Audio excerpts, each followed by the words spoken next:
Good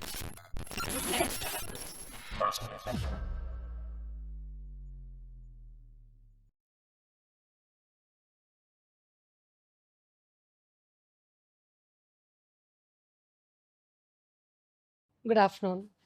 The topic today is Paradox of Progress, reducing carbon footprints in developing countries like India. Let me begin with a short story. In a small coastal town in rural India, Mukesh and his family have lived off lands for generations. They cultivated rice and pulses and, like their ancestors, depended on the annual monsoon rains to water the crops. They lived a simple, dignified life with the land taking care of all their family needs. But in recent times, it has been a challenge for Mukesh. The rains have been unpredictable. There are years where there was hardly any rainfall, leaving the land dry, and many years where the rainfall was so intense that it wiped the harvest away. It left Mukesh with no choice. He had to migrate to a city with his family, abandoning his village for a better life. He joined a daily laborer as a construction worker in a certain project site, and today he is barely able to make ends meet. Climate change is not an idea for Mukesh. It's not a feel good factor. It's a daily struggle. It is always the poor, marginalized people that are most affected by the effects of climate change.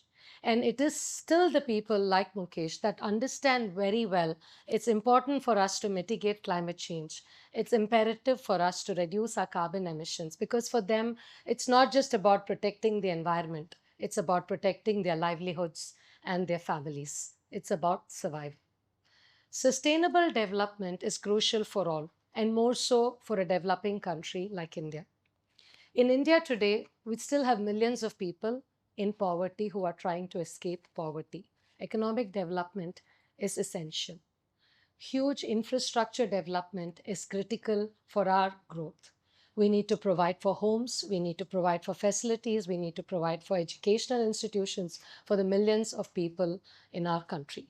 Yet we have very limited natural resources. We have very limited land, very limited water and energy sources, and very limited raw materials. So, how do we do this? We need to grow, but we need to grow sustainably. We need to develop, but we need to develop responsibly.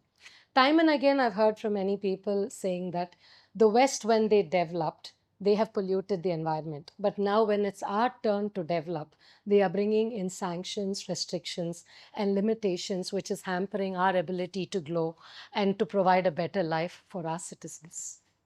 This is true. Whenever we talk of economic development and sustainability, we think of it as a contradiction. We think of it as a challenge. But today, I actually want to put a spin to it. I think of it as an opportunity. There is huge opportunity for each one of us here today to actually become part of India's economic yet sustainable growth journey. There are huge business opportunities for individuals, for startups, for organizations, institutions to come up with solutions, technologies, services, and enterprises that help India grow but grow responsibly. Today, I'm going to talk about three areas of opportunities. Resource efficiency.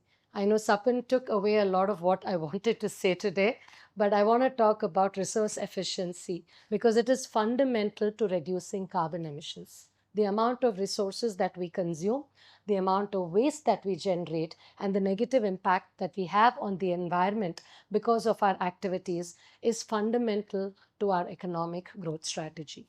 In a traditional economy, we extracted raw materials, we manufactured products and goods, we consumed those goods and products, and when we no longer had use for it, we discarded them. We're going to talk about the circular economy model, a model where everything is a closed loop, that there is no waste in the system. The output at every stage is actually an input for another activity, such that the entire process is closed loop and there's very minimal waste. Uh, Circular economy is not new for us in India.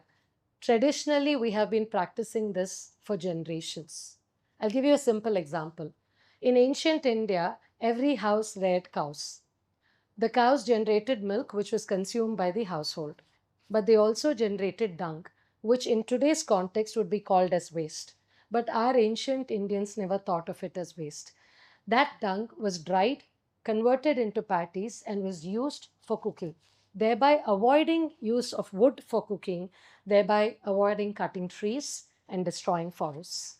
Even the ash that was generated after that cooking process was not thrown away. It was scattered back in the fields to provide nutrition for the soil.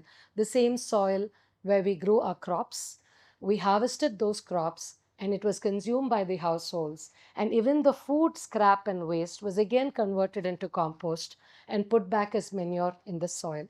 It's a complete circular economy. There is no waste anywhere in this process. And this is just one example, like how Sapin was talking about. We've seen a, but how do we take this traditional philosophy mindset and make it modern in a way that we can make businesses out of it?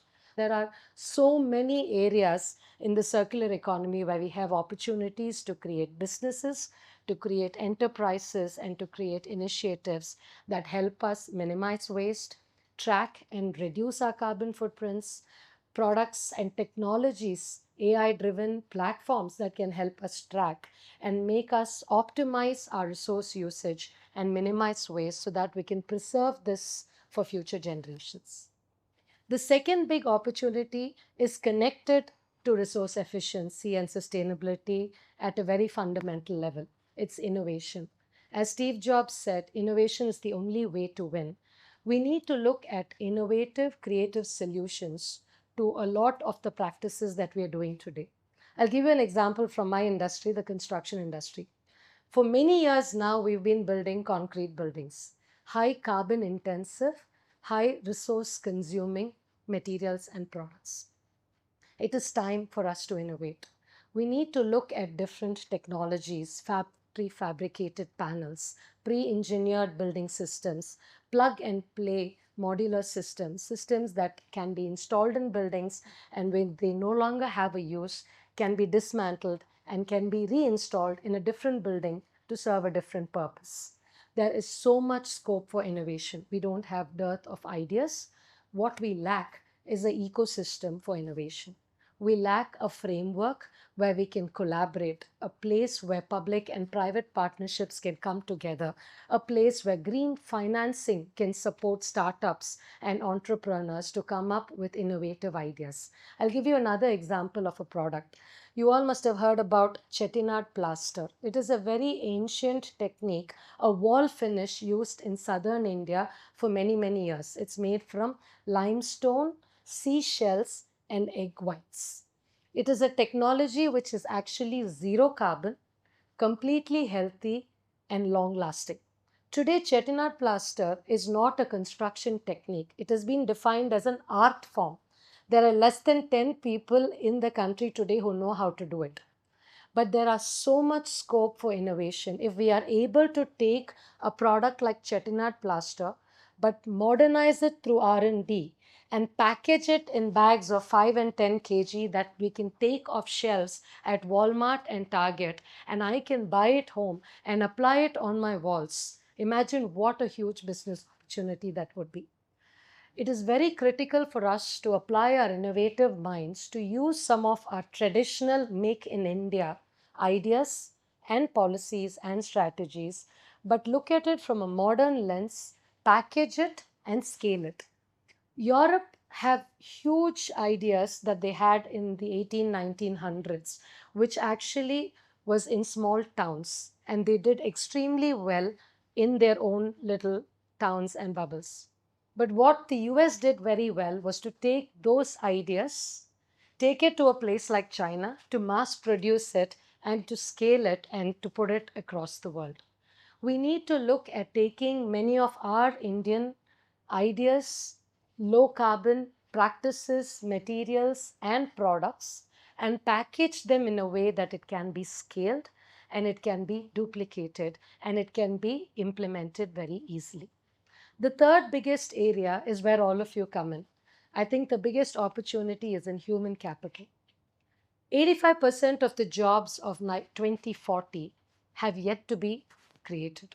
There is huge potential in areas like renewable energy sectors, in areas of ESG, in areas of sustainable agriculture, sustainable low carbon materials and technologies, and of course, immense opportunities in the IT sector to come up with technologies that can help us track and minimize our carbon footprint. But we need to again educate, skill, and train all of our young minds so that we are ready to be able to take it on. There is huge potential for India to actually become a sustainable leader. We can demonstrate to the world how we can grow and it be sustainable. How can we be responsible? It is always in the midst of difficulties that we find opportunities. And I think that, like how the IT industry was a huge opportunity for India to become a superpower in the world, the next big area is in sustainability. India can actually not just serve Indian companies and help us grow our Indian economic development movement well, but can actually become global leaders in showing the world how it can be done. We always look of things as a paradox. We say that when we grow economically, we can't do it sustainably. We don't have to look at it as a contradiction. In fact, the way we look at it today is that it is a parallel. They go hand in hand. They are like two tracks of a railway line. You need both the tracks to be intact in order for the train to move. You cannot go economic development without sustainability being the backbone of it. There are huge opportunities for youngsters today to get into various aspects of sustainability.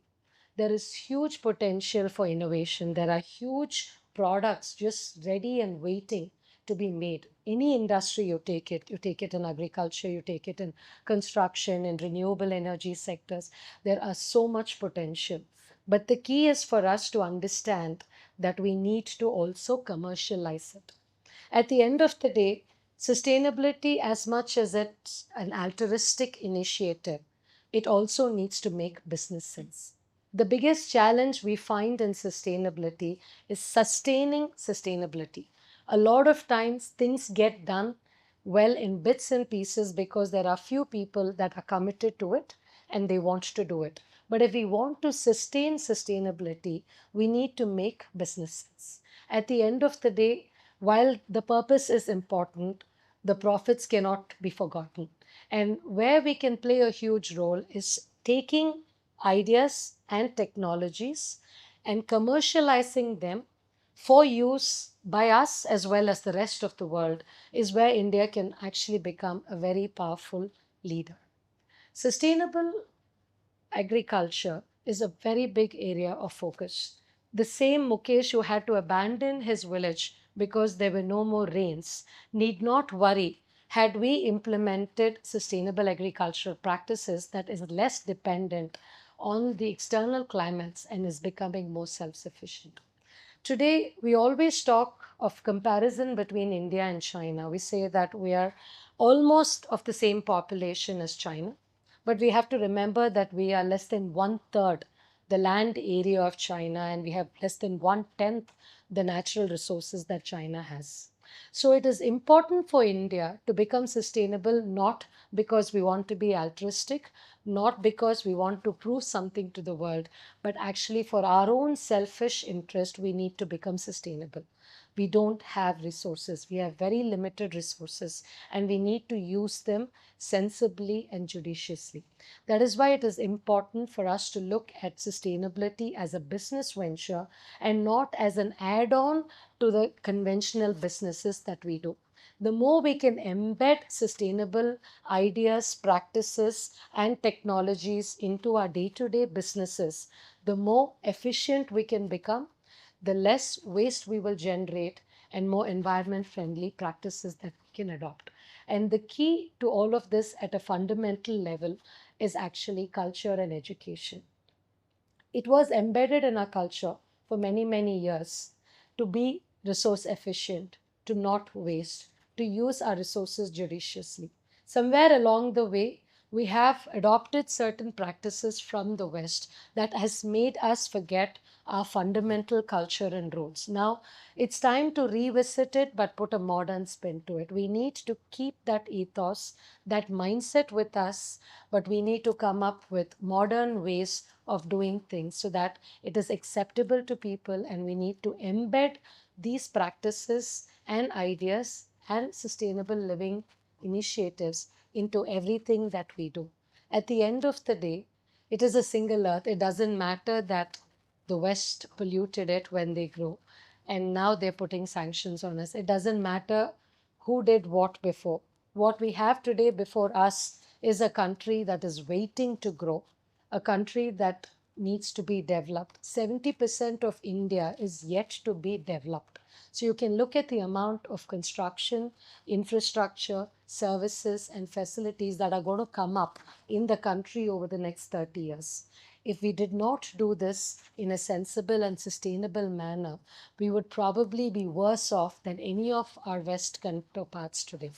It is important for us to do that, and it is in the hands of each one of us to see how we can make the difference. Each of you have a role to be part of India's sustainable economic growth strategy. It is important to start thinking about how we can do what we can do and how we can do that better.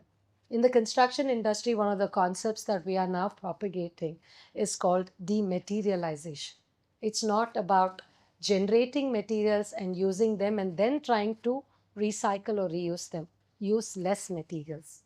Start thinking about how we can design buildings with less materials in place. If you look at an average commercial grade A office building in India today, we have 128 materials that go into it, right from the internal blinds to the carpets to the paneling to the fabric to the finishes, to so many materials where almost 70% of them are aesthetic and non-functional.